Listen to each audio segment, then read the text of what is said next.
Hey YouTubers, thank you so much for checking out this video. For those of you that don't know me, my name is Trish and I'm with Just Dance. Today's video is on how you can improve your hook turn in the Mambo. Now, as always, these videos are meant to be a supplement to your dance training in the studio. And if you have any questions throughout this video, let me know in the comments below. Let's go ahead and get to it. So what is a hook turn? Let me demonstrate it. I'm just gonna do it from a basic Mambo. A basic step in the Mambo into the hook turn, and it looks like this. 2, 3, 4, 1, 2, 3, 4. All right, so the 3 tips that I'm gonna go over today is your placement, your weight change, and your wind up. So let's go ahead and start with placement. When doing the hook turn, it's really important that you take this, let me turn around.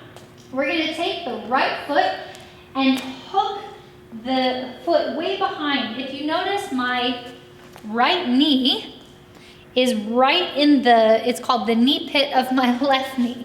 So I'm really kind of pressing my right knee into my left knee, and I'm pressing through the ball of my right foot and the whole foot of my left to create a nice solid stance. Knees are bent and I am ready to turn.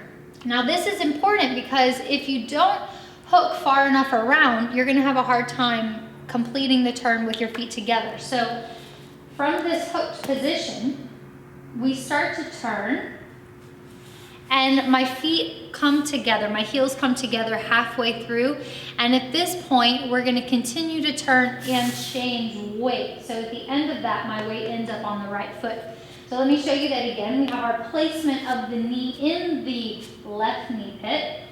The right foot is on the outside of my supporting leg. Pressure in the ball of the right foot. Start to turn your body, bring your heels together halfway through the turn, and then change weight. So now my weight is shifting from my left foot to the right foot to complete the turn. So that's the placement tip, is making sure you get that nice hooked position. Okay, so the next thing we're gonna talk about is the weight change, which I was already kind of going over. The weight is on the ball of the right foot here and kind of towards the back of the left foot, pressing down into the floor. As we turn, we have to change weight to the right foot, and I'm just gonna go ahead and lift up my left foot to show you. Weight is on the right foot, completing the turn there. So go ahead and practice that with me. We're gonna take this hook step. We start to turn, changing weight to the right foot halfway through, and then continuing the turn. Now let's do that with the feet on the ground. So we hook, change, weight. Awesome. Let's go ahead and move on to the last part, and a very important part, and that is the wind up. This turn would not be possible without wind up in your upper body. Because we're making a full rotation, we need to use the rotation of our upper body first, and then the hips and feet come around second, creating that really nice whipping action that the hook turn creates. So when we get into our hooked position, we're gonna rotate our upper body towards the foot that's hooking. So your right foot's hooking, we're gonna rotate the body to the left towards that foot. This is our wind up, and I'll show you from this angle too. So we take that right foot back, hook the body. So notice my right arm and shoulder are in the front, so it's positive. From here, the upper body is going to initiate the rotation, and then my hips and feet will snap around.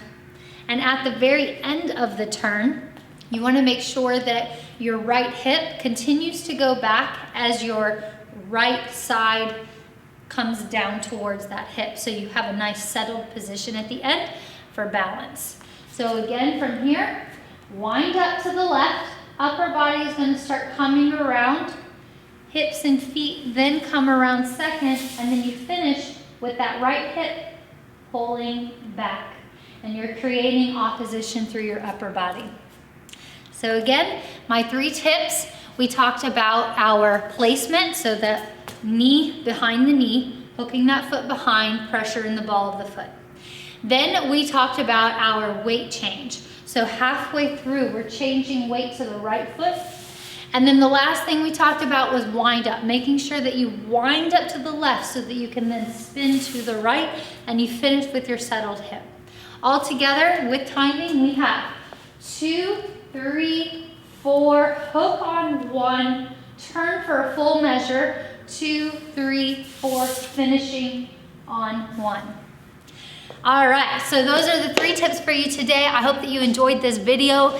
Please hit that subscribe button below, and you can get notified on all the awesome videos we create on a regular basis. And of course, if you have any questions or suggestions for other videos you'd like us to create, let us know in the comments below. Thank you for watching, and stay tuned for our next one.